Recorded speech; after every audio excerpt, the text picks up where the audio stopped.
Hello viewers, you're welcome to Excel Health Arena. For some time now, we've been taking family planning methods. We've talked about different methods, barrier methods, we've talked about hormonal methods, and we talked about the menstrual cycle. We are here to talk about intrauterine contraceptive devices. Those are devices that are inserted into the womb to prevent pregnancy. But before we talk about the intrauterine contraceptive devices, I want us to quickly go through, we also talked about menstrual cycle. I want us to go through the natural methods of family planning. The natural family planning methods.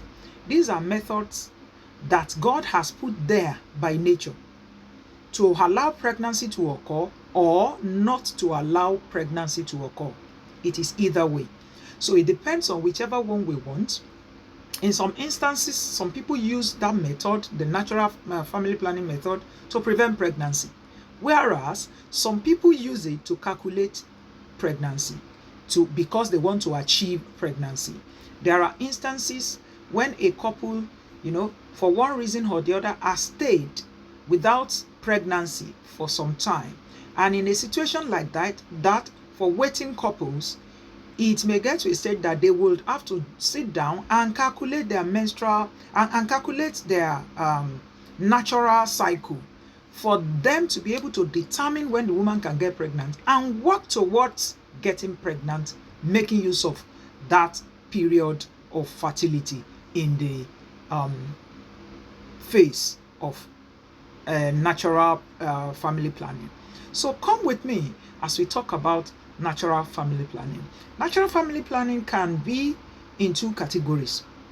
Those ones that could be without physiological changes, there will not be physiological changes in the body, and those ones that will require some physiological changes before you can be able to determine or identify them as safe periods or fertile periods, which you can use to calculate pregnancy.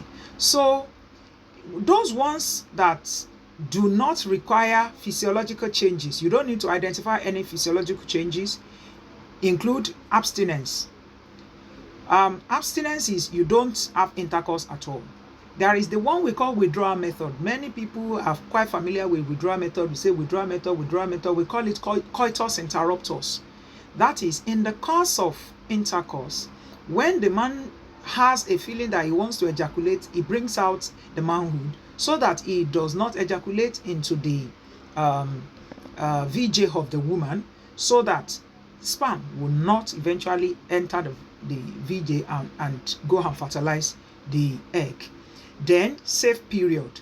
The woman calculates a safe period, and during the safe period, she does not have intercourse. So once this happens, naturally, without some other physiological changes in the body, they achieve either pregnancy or avoid pregnancy, as the case may be. So that is for those that do not require identifying physiological changes. For those that require identifying physiological changes, we will talk about basal body temperature. In that situation, the temperature of the body increases during ovulation, and so the woman, or both of them, the man and the woman, they sit down to identify. They identify the period when the temperature of the woman rises, and as a result of that, they identify that period she's ovulating. Most likely she's ovulating. Another one is the cervical mucus method. Under this, that do not require physiological changes identification. So for cervical mucus identification, you will try to identify the nature, the appearance, and the consistency of the mucus that comes out of the vulva in this period, because it has a characteristic look, texture, that will suggest to you that the woman is ovulating at that period. And if you don't want pregnancy, the best thing is to avoid coitus or avoid intercourse during this period. So, and could be the combination of the two. So as we go along, I hope you are going to follow so that you can be able to get the true picture of what we are going to talk about here, because it has to be a practical thing, because we will calculate. In fact, it could require that I put some things down just to calculate and be, concise enough for you to understand how that works. So just continue to follow. Now, let's start with the one that does not require physiological changes under natural family planning method. One, let's talk about abstinence. Abstinence means you don't want to have intercourse so that you don't get pregnant.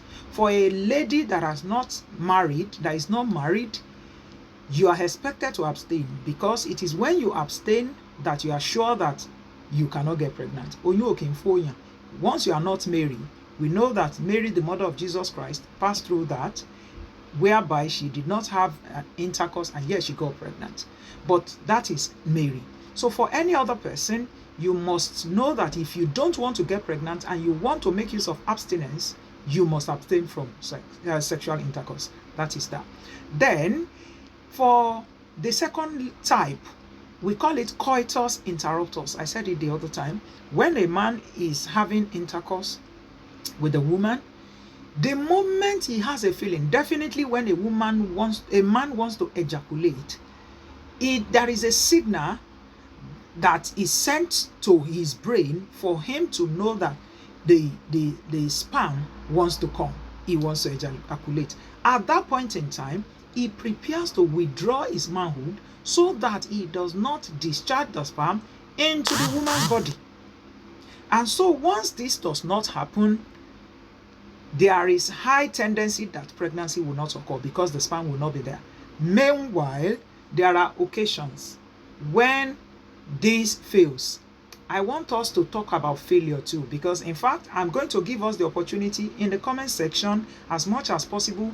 I want people to share their experiences, those experiences of, withdrawal methods, occasions when people have used withdrawal methods and they failed, and they have been effective.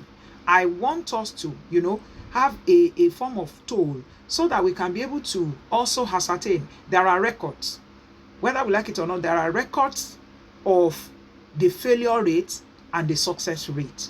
But at the same time, practically, we want to see how people have been able to, use this method effectively, and they have been able to achieve the results they wanted, desired results. If they didn't want pregnancy, have they been able to use coitus interruptus, that is withdrawal method? Has it worked for them? We want you to share this as much as possible. Feel free to share it in the comment section. You can just document, write, and tell us your experience. Give us an experience that we may learn from. Everyone learns every day. So that's about that. Then I said effectiveness rate of withdrawal method is about 75%. So that means if we put 100 women together, 75 women out of 100 that use withdrawal method, coitus interruptus, successfully prevent pregnancy or prevented pregnancy by calculation, okay, by data. About 75% of people, 75 out of 100 women or 100 couple, this is about man and woman now, 75 out of 100 couple have been able to prevent pregnancy with withdrawal method. But 25 out of 100 people have failed. Despite the fact that they used the withdrawal method, it failed them. So it has a significant failure rate, and that is why it is not so reliable. Ẹnìkan lè ṣe, àwọn couple kan lè ṣe kí wọ́n mú jẹ, another couple may do it and eventually ó lè bù wọ́n lọ́wọ́. If they don't want to get pregnant, if the woman does not want to get pregnant, then they need to think of what to do. And in women that are very fertile, I must say that coitus interruptus, that is withdrawal method, is not reliable. It's not reliable. So this you need to take note of. So even sometimes the precoital secretion alone may contain sperm. That is what we don't know. Sometimes before eventually the man ejaculates, there are some secretions that could come, and those secretions could contain some sperm. So in a way, you will discover that even before the full ejaculation happens, Sperm has already been released into the woman, and the woman at the end of the day can get pregnant.